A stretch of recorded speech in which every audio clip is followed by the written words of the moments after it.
Chapitre 60. Comment s'est passé le retour? J'ai passé un bon temps en Afrique et je ne voulais pas rentrer. J'aurais été heureuse de pouvoir rester une année de plus, mais comme je l'ai expliqué, je ne voulais pas passer une année de plus sans mon homme.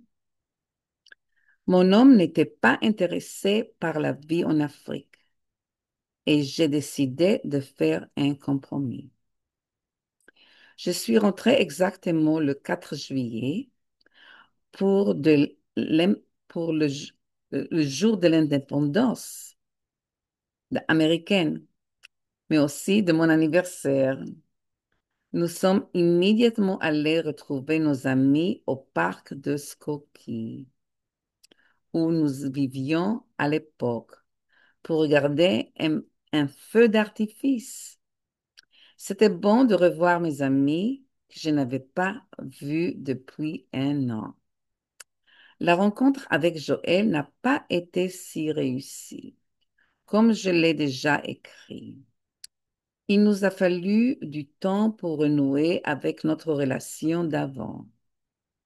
Nous avons même consulté notre thérapeute qui m'a appris à me mettre à la place de Joël, ce qui m'a été très utile. Joël a également repris ses médicaments. J'ai dû craindre une telle situation car c'est la question que j'ai posée au guérisseur, au chaman, au prêtre védique que j'ai rencontré. C'est lui qui m'a demandé de lui donner un autre poulet et j'ai refusé. C'est peut-être à cause de mon refus que je ne suis pas revenue prête à affronter Joël après un an de séparation. C'était un plaisir de retourner à l'université. J'ai été accueillie avec beaucoup d'appréciation et j'ai donné des conférences intéressantes sur mon année au Bénin. L'une d'elles portait sur le Bénin et au-delà. Le Bénin et au-delà, c'était le nom de la conférence. La deuxième conférence portait sur les femmes béninoises. Maintenant, la continuation du chapitre 60, c'est à la page 152. La deuxième conférence portait sur les femmes béninoises. So we are on page 152. La troisième conférence portait sur le Bénin et l'esclavage. La quatrième conférence portait sur le Bénin et le vaudou. J'ai également donné des conférences dans ma synagogue et ailleurs. À mon arrivée en Israël, j'ai également donné plusieurs conférences à des amis, à la maison zioniste d'Amérique, au Rotary Club d'Herzliya, à Beth Ariela, à la synagogue Daniel et récemment sur Zoom. Au fil des ans, j'ai découvert que j'oubliais de nombreux détails de ma vie en Afrique. J'ai donc décidé d'écrire ce livre pour que mes souvenirs me reviennent et restent en moi sur papier. J'ai invité deux artistes béninois à venir présenter leurs œuvres lors d'expositions à la bibliothèque de mon université. Ces expositions ont été accueillies avec enthousiasme et de nombreuses œuvres ont été vendues à mes amis et collègues. J'ai passé de si bons moments en Afrique de l'Ouest que dès que possible, j'ai j'ai postulé pour une autre bourse de Fulbright. Cette fois, destiné aux professeurs chevronnés. Cette fois-ci, je ne pouvais pas m'attendre à ce que le ministère de l'Intérieur me trouve un logement. C'est moi qui ai dû chercher et trouver, et c'est ce que j'ai fait. La République centrafricaine, par exemple, a entendu parler de moi et m'a proposé un emploi.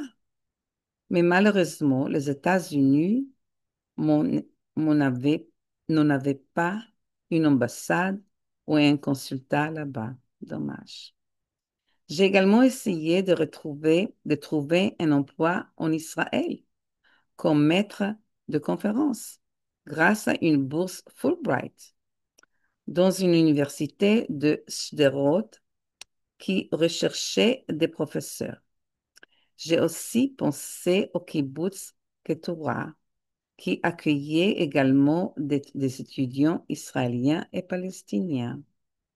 Bien sûr, j'ai visité ces deux endroits en Israël que j'ai appréciés. Ce serait bien d'aider mon pays. 5. J'explique Gimlazou, c'est le club hébreu de Paris. Maintenant, je passe à la page 153. Toujours la continuation du chapitre 60. Ça serait sur la 153. Une université de Cotonou, au Bénin, m'a proposé un emploi. Ayant entendu parler de moi, j'ai été embauché en 2011.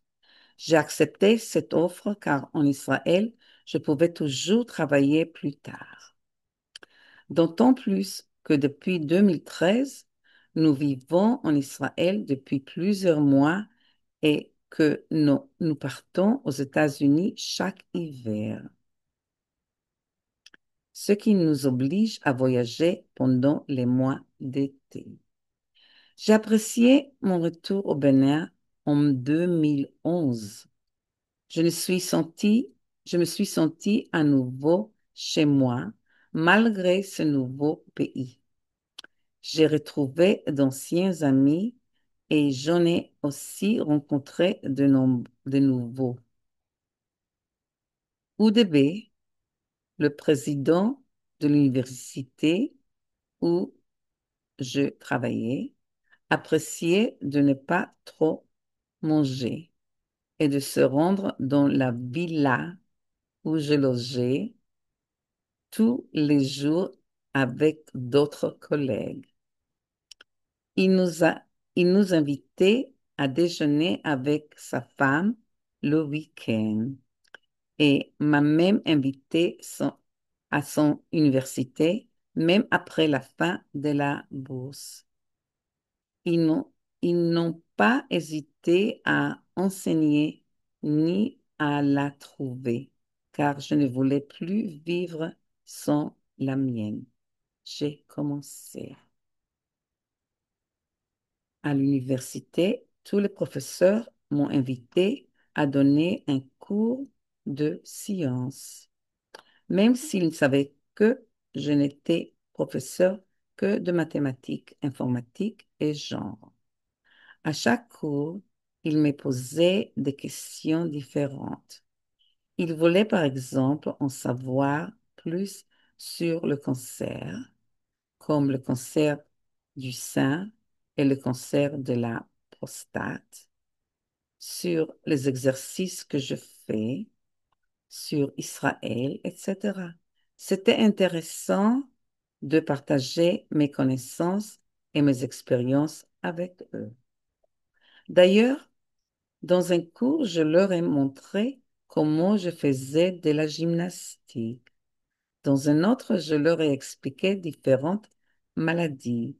C'était très intéressant pour eux de voir une femme d'un autre monde avec des expériences différentes. En réalité, peu d'Africains pratique la gymnastique. J'ai aussi constaté qu'il n'y avait ni oncologue, ni chirurgien. C'était très triste. J'ai également été invitée à donner des conférences dans d'autres universités. J'ai notamment abordé le sujet de l'éthique qu'ils ne connaissaient pas. Les salles étaient pleines et des journalistes étaient également présents pour m'interviewer. Le groupe Aruna était un groupe de personnes. Certaines d'entre elles ont donc été exclues. Et je passe à la page 154 et la dernière page du chapitre 60. On pourrait dire que l'Afrique est un monde de rêve pour moi. Si vous avez déjà rêvé d'être célèbre et de vivre comme un chanteur ou un acteur célèbre, eh bien, c'est possible en Afrique. Dans de nombreuses villes, j'étais la seule ou presque la seule femme blanche. Et cela seul m'a rendue célèbre, surtout si j'y donnais des conférences ou j'y organisais une exposition. J'étais admirée dans les salles dans les salles de classe. C'était vraiment amusant.